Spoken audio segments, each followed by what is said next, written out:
একদিন যিনি আপনাকে চোখে হারাতেন, অর্থাৎ দিনে 5 বার 7 বার 10 বার ফোন করতো এবং আপনি ফোন না ধরলে দুঃখ পেতেন, মানে তিনি বলতেন, অভিমানে রাঙা হয়ে উঠতেন, আজকে গত 1 মাস হয়ে গেল, 2 মাস হয়ে গেল আপনাকে কোনো ফোন করেননি, একবারও জিজ্ঞেস করেননি আপনি কেমন আছেন।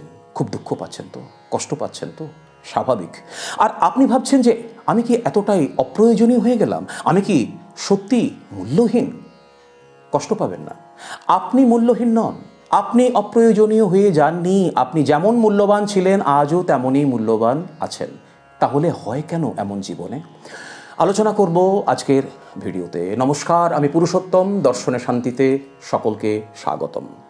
দেখুন, আলোচনা শুরু করব একটি গানের 2টি লাইন দিয়ে, এবং ওই 2টি লাইনের মধ্যে থেকেই আমরা উত্তর খোঁজা শুরু করব।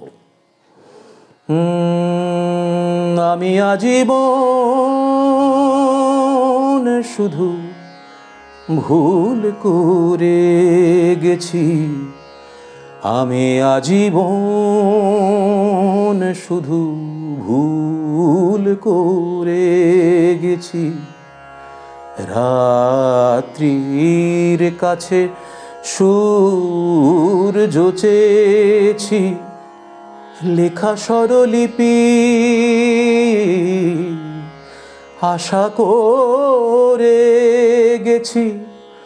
স্বপ্ন বিনার কাছে হায় রে, হৃদয়ে চেয়েছি তোমার মতন, হৃদয়হীনার কাছে হায় রে হায়।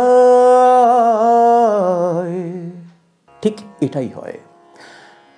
যিনি বদলে গেছেন দোষটা তার নয়, ভুলটা তার নয়, ভুলটা আমাদের, ভুলটা আপনার, ভুলটা আমার, ভুলটা ওই রাত্রির কাছে সূর্য চাওয়ার। দেখুন, প্রত্যাশা যত বড় হয়, হৃদয়ে ভাঙার শব্দও তত কিন্তু বড় হয়। এখন এই প্রত্যাশা কেন যে অকারণে আমাদের মনের মধ্যে ছোট থেকে এত বড় হয়ে যায় আমরা নিজেরাও বুঝতে পারি না। আর সত্যি কথা বলতে কি, মানুষ যখন পরিবর্তিত হয়ে যায়, বদলে যায়, তখন তার ঠিক কি বদলায়? চেহারা বদলায় না, কণ্ঠস্বর বদলায় না, তাহলে বদলায় কে? বদলায় তার ভিতরে থাকা ওই জাগতিক সত্তাটি। কিন্তু কেন বদলায়? বদলায় মূলত 3টি কারণে। প্রথম হচ্ছে তার প্রাধান্য, অগ্রাধিকার। আমি এই নিয়ে একটি আলাদা ভিডিও করেছি, দেখে নিতে পারেন। যাই হোক, প্রাধান্য। দেখুন, আমাদের জীবনের সময়ের সঙ্গে সঙ্গে অগ্রাধিকার বদলায়, আমাদের প্রায়োরিটিস বদলায়। অর্থাৎ যে ব্যক্তিটির পছন্দের তালিকার শীর্ষে আপনি ছিলেন, আজ কিন্তু সেখান থেকে আপনি নেমে গেছেন। কেননা আজকে আপনি শুধু কেবলমাত্র একটি অজুহাত। কেন এমন হলো? হতে পারে অনেক কিছু, কিন্তু এমনও হতে পারে যে তার জীবনে এমন কেউ হয়তো এসেছেন যিনি আপনার থেকে বেশি গুরুত্ব দাবি করেন, তাই তালিকার শীর্ষের থাকা মানুষটি আপনি আজকে নিচে নেমে গেছেন। এখন যে মানুষটি আপনার একটি মেসেজ পাওয়ার জন্য ছটফট করতেন, আজকে আপনি তাকে বারবার ফোন করলেও তিনি হয়তো কখনো ফোন ধরেন না, আবার ধরলেও তিনি ব্যস্ত আছি বলে কেটে দেন। আর যদি বা কখনো আপনার সাথে কোথাও দেখা হয়ে যায়, সেই কথার মধ্যে উষ্ণতা থাকে না। অর্থাৎ তিনি শুধুই যেন কেবল এক ফর্ম্যালিটিস করেন হয়তো। দ্বিতীয় হচ্ছে আমাদের দৃষ্টিভঙ্গি। জীবনের সময়ের সঙ্গে সঙ্গে দৃষ্টিভঙ্গি বদলায়। আপনার করা ওই ছোট ছোট ভুলগুলিকে যিনি একদিন খুব কিউট মনে করতেন, এনজয় করতেন, আজকে আপনার প্রতিটি হাত পা নাড়ার মধ্যে তিনি খুঁত খুঁজে পান। আপনার বলা প্রতিটি কথার মধ্যে তিনি ত্রুটি খুঁজে পান। আসলে আপনার প্রতি তার দৃষ্টিভঙ্গি বদলেছে।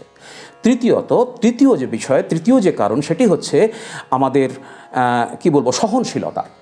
এখন দেখুন, এই ভালোবাসি কথাটি বারবার বলতে বলতে ভালোবাসি কথার মধ্য থেকে ভালোবাসাটি উবে যায়, অর্থাৎ ক্লিশে হয়ে যায়। এখন আপনার করা প্রতিটি অনুযোগ, আপনার প্রতিটি অভিমান তিনি যেমন খুব হৃদয়ের অন্তরের অন্তঃস্থল থেকে নিতেন, আজকে কিন্তু আপনার ওই অনুরাগে তিনি আজ বিতরাগ হয়েছেন। কেননা এই জীবনের, ব্যবহারিক জীবনের, বিশেষত পারিবারিক জীবনের টানাপোড়েনে ভালোবাসা যেন কোথাও ক্লিশে হয়ে যায়।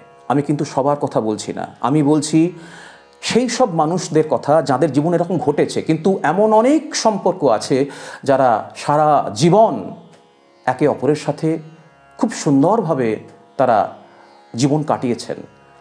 ওই কালকের প্রস্ফুটিত গোলাপের মতোই আজও তাদের সম্পর্কটি একদম ফ্রেশ আছে। এই যে গোলাপের কথা বললাম না, এ কি হয় যাদের এই রকম পরিবর্তন হয়ে যায়। গতকালের প্রস্ফুটিত গোলাপ, যে গোলাপের সুগন্ধে তিনি আমোদিত হয়েছিলেন, আজকে ওই পরিবর্তনের জন্যে সেই প্রস্ফুটিত গোলাপটি একটি বাসি বর্জ্য। কিন্তু এর জন্য আপনার মন খারাপ করার কোনো কারণ নেই। দেখুন, এই জীবনটা একটি সফর। আপনি ধরুন ট্রেনে যাচ্ছেন, এখানে নতুন নতুন স্টেশনে নতুন নতুন যাত্রী উঠছেন, আবার কেউ নেমে যাচ্ছেন। এখন কোনো একজন যাত্রীর সাথে আপনার ঘনিষ্ঠতা হলো, আপনি খাবার ভাগ করে খেলেন, আপনি অনেক কথা সুখ দুঃখ ভাগ করলেন। এখন তিনি যখন নেমে যাচ্ছেন, আপনাকে বুঝে নিতে হবে যে ওইটুকু যাত্রাপথই আপনার সঙ্গে তার সঙ্গে আপনার নির্দিষ্ট ছিল। তো তিনি যাচ্ছেন, তাকে যেতে দিন। তার হয়তো জীবনে আপনাকে কোনো কিছু শেখানোর ছিল, বোঝানোর ছিল, করে দিয়েছেন, তিনি চলে যাচ্ছেন। শুধু মাথায় রাখতে হবে একটি কথা, হিরে কখনো হিরে মানে আপনি কখনো কোথাও মলিন হয়ে যান না। যিনি হিরে যদি আবর্জনা স্তূপেও থাকে, সে তেমনই মূল্যবান থাকে। তাই আপনি আগে যেরকম মূল্যবান ছিলেন, আজও তেমনই মূল্যবান আছেন। শুধু মাথায় রাখতে হবে যেন আমরা বদলে না যাই, আমাদের আদর্শে, চিন্তায়, দর্শনে, মূল্যায়নে আমরা যেন অটল থাকি। আর একটি কথা সেটি বলে শেষ করব, সেটি হচ্ছে কারোর জীবনে বিকল্প হয়ে থাকার থেকে অভাব হয়ে বাঁচা অনেক বেশি শ্রেয়, অনেক বেশি সম্মানের। আজকের আলোচনা এ পর্যন্তই। দেখা হচ্ছে পরের ভিডিওতে। নমস্কার।